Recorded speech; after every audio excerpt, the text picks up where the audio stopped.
1903년 러시아 사회민주노동당은 급진파인 볼셰비키와 온건파인 맨셰비키로 분열되었습니다. 다수파가 된 볼셰비키는 폭력에 의한 혁명을 주장하며 노동자들을 중심으로 세력을 확장해 나갔고, 급기야는 러시아 육군과 해군 부대 내부까지 침투해 지하 조직망을 구성하는 데 성공하기도 했습니다. 1917년 적의대를 창설하며 자체적인 군사 조직을 갖추기 시작한 볼셰비키는 무려 23만 명의 병력으로 확대되었으며, 이들은 러시아의 수도인 페트로그라드로 진격해 러시아 제국을 멸망시켰습니다. 혁명에 성공한 볼셰비키는 기존 러시아 제국군 수천 명을 숙청하며 군대를 장악하고 나섰지만, 이 일로 유능한 장교들을 대부분 상실하게 되면서 조직이 약화되는 아이러니한 상황에 놓이게 되었습니다.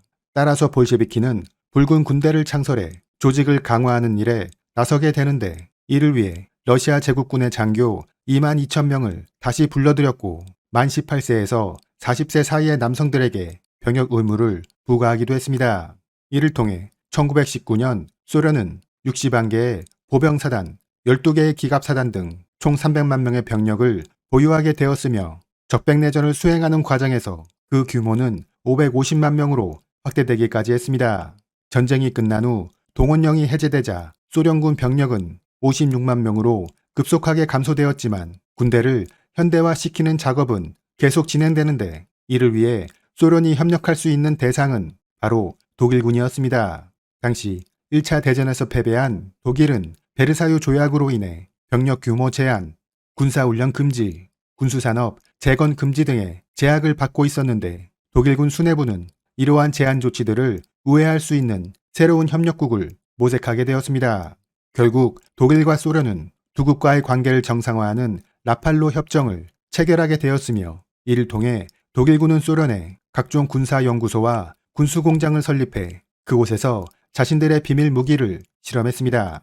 또한 독일군 참모교육 과정에 소련군 장교들을 입교시켜 선진 군사 기술을 전수해주기도 했습니다. 1930년대 소련군 병력 규모는 150만 명으로 확대되었고, 전차와 야포, 항공기 등 현대적인 무기들도 다수 보유하게 되었지만, 스탈린의 대규모 숙청 작업이 진행되면서 소련군은 또다시 시련을 맞이하게 되었습니다. 스탈린은 자신의 정적이거나 정적이 될 가능성이 조금이라도 있는 자들을 모두 숙청하게 되는데, 이로 인해 유능한 장교들과 지휘관들이 상당수 제거되어 소련군의 전력은 크게 약화되었던 것입니다. 1941년 독일군은 소련과의 불가침 조약을 깨고 550만 명의 병력을 동원해 소련을 침공하게 됩니다. 당시 소련군은 420만 명의 병력을 보유하고 있었지만, 아직 제대로 된 전쟁 준비를 못하고 있었던 관계로 영토의 상당 부분을 상실하며 후퇴를 거듭할 수밖에 없었습니다. 상황이 위급하게 되자 소련은 1,500개에 달하는 공장을 모두 분해해 우랄 산맥 동쪽으로 이동시켜 그곳에서 전쟁 물자를 생산하도록 했습니다.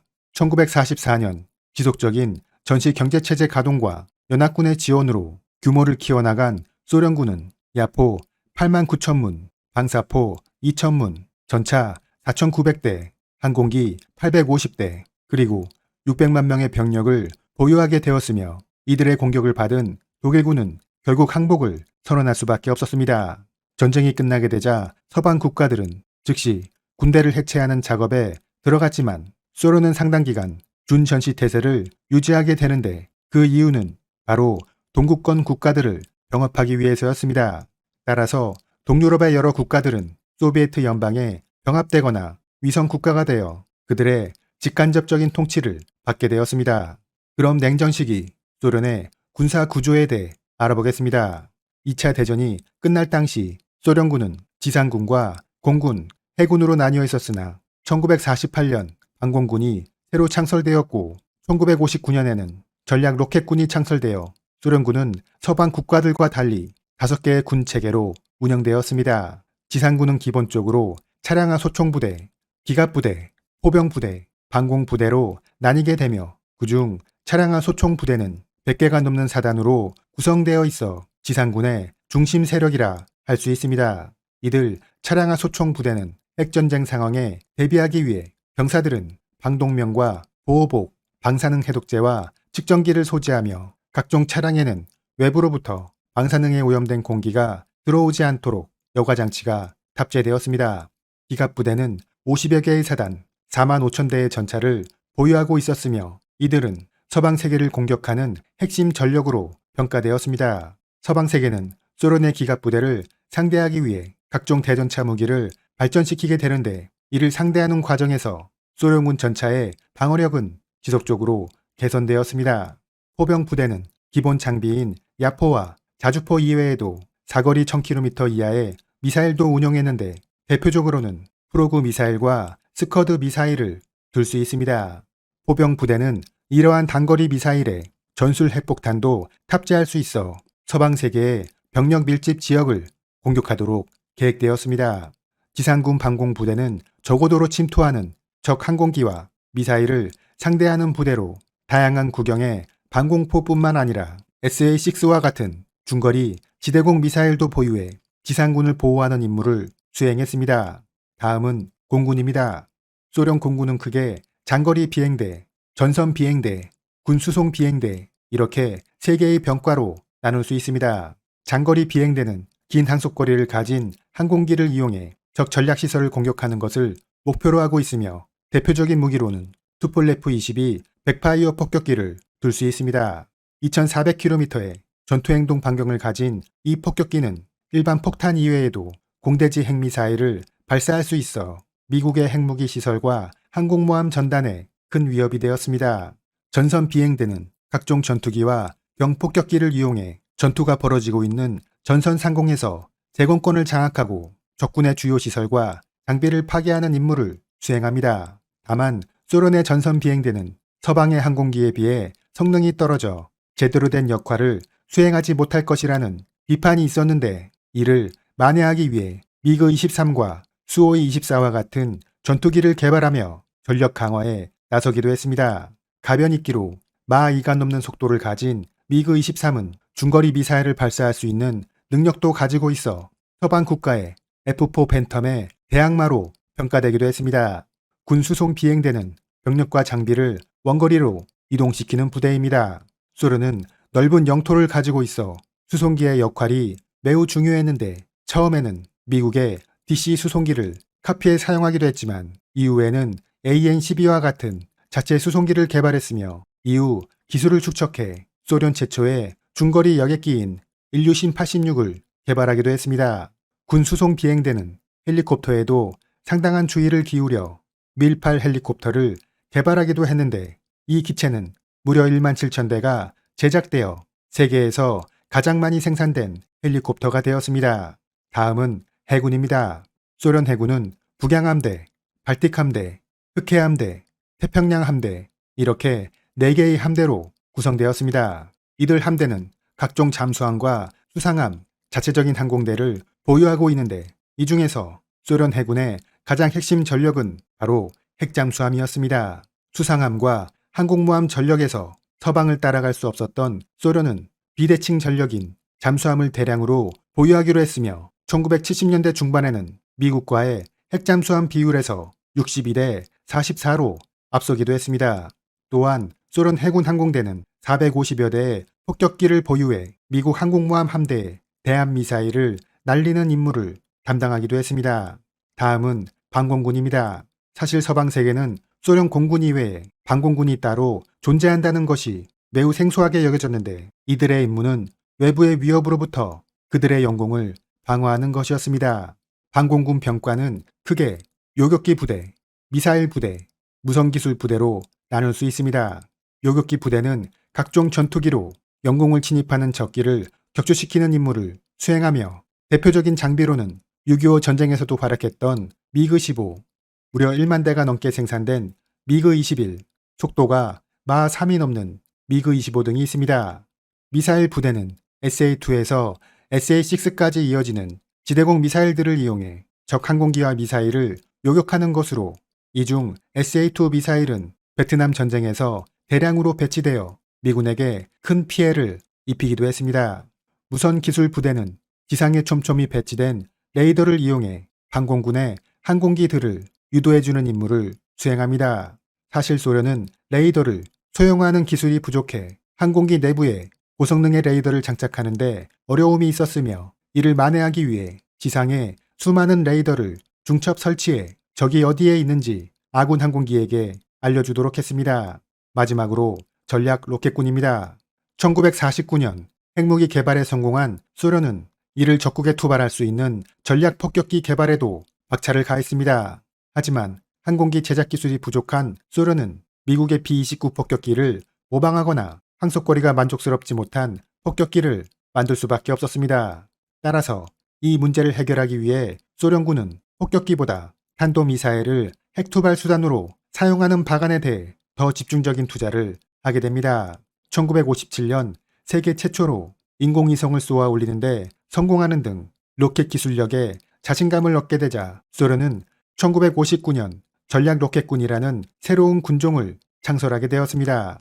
전략 로켓군은 사거리 1000km 이상의 지대지 미사일을 운용하는 부대를 말하며 1차적으로 적국의 핵공격 수단을 공격해 그들의 핵 능력을 무력화시키는 것을 목적으로 하고 있습니다. 핵무기 시대에 있어서 전략 로켓군은 가장 중요한 전력으로 여겨졌기 때문에 예산과 처우에 있어서 다른 군종보다 좋은 대우를 받기도 했습니다. 소련군은 이렇게 5개의 군종 이외에도 군구라는 지역부대 제도를 운영했습니다. 소련은 영토가 광활했던 만큼 전국을 16개의 군구로 나누게 되는데 각 군구에는 군구 사령관이 있었으며 이들은 자신에게 소속된 지상군과 전선 비행대를 독자적으로 지휘할 수 있었습니다. 소련군은 해외 집단군도 운용했습니다. 2차 대전에서 승리한 소련군은 동독 지역에 대규모 병력을 그대로 주둔시켰는데 이들은 서유럽 국가들로부터 공산국가를 방어하는 목적 이외에 그들을 공격하는 임무도 동시에 수행했습니다. 이렇게 임무가 막중했던 만큼 해외 집단군은 소련군 내에서도 최정예 부대로 평가되었으며 최신 장비와 유능한 장교들이 우선적으로 배치되었습니다. 해외 집단군은 최대 50만 명의 규모를 자랑했으며 소련이 붕괴되는 날까지 동독 지역에 계속 주둔했습니다. 1949년 서방 국가들이 북대서양 조약기구라는 군사 동맹 조직을 구성하자 소련도 이에 대항하기로 하고 1955년 주변 공산국가들과의 군사 동맹인 바르샤바 조약기구를 창설했습니다. 나토군 최고 사령관이 미군 장성으로 임명되었던 것과 같이 바르샤바 조약기구의 최고 사령관은 소련군 원수로 임명되었으며 이들은 총 병력 470만 명, 전차 6만 대를 보유해 서방 국가들을 위협했습니다. 소련군 군사 편제에 있어서 특이한 점은 각 부대에 정치 장교를 두고 있다는 것입니다. 지휘관 바로 밑에서 부지휘관 임무를 수행하는 이들은 기본적으로 1급 공산당원이며 표면적으로는 지휘관 보좌, 당 조직과의 연락, 병사들의 사상교육 등을 담당하지만 실질적으로는 이원적인 지휘 체계를 두어 구테타를 예방하는 임무도 수행합니다.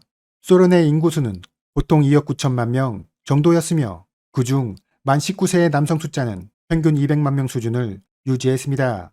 이들은 징집제도에 의해 거의 모두 군에 입대하게 되는데 복무 기간이 3년인 것을 감안하면 보통 600만 명 정도의 현역병이 있었으며 1967년에는 복무 기간을 2년으로 단축하기도 했습니다. 따라서 1980년대 소련군의 규모는 현역병 500만 명, 예비군 2,400만 명 수준이었고 유사시 24시간 이내 예비군 300만 명, 10일 이내에 1,300만 명을 동원할 수 있었습니다. 장교들은 전국 140여 개 교육기관에서 매년 5만 명이 배출되었으며 졸업 시 소위 계급장과 함께 학사학위도 부여되었습니다. 소련은 이렇게 방대한 규모의 군사력을 유지하기 위해 막대한 국방비를 지출했는데 그 규모는 정확히 알려진 것은 없으나 기본적으로 GDP의 20% 수준이며 일각에서는 GDP의 40%에 육박한다는 주장도 있기도 했습니다. 이에 따라 소련은 1970년대부터 미국의 국방비를 추월하기도 했습니다. 소련의 막대한 국방비로 인해 일반 국민들의 의식주 생활 수준은 서방 국가들뿐만 아니라 동유럽 국가들보다도 더 낮은 수준이었으며 이러한 이유로 국가 내부에서 개혁 개방에 대한 목소리가 점차 커져갔습니다. 결국 1991년 고르바초프 대통령의 연방 해체 선언으로 인해 69년을 이어온 소비에트 연방공화국은 붕괴되고 말았습니다.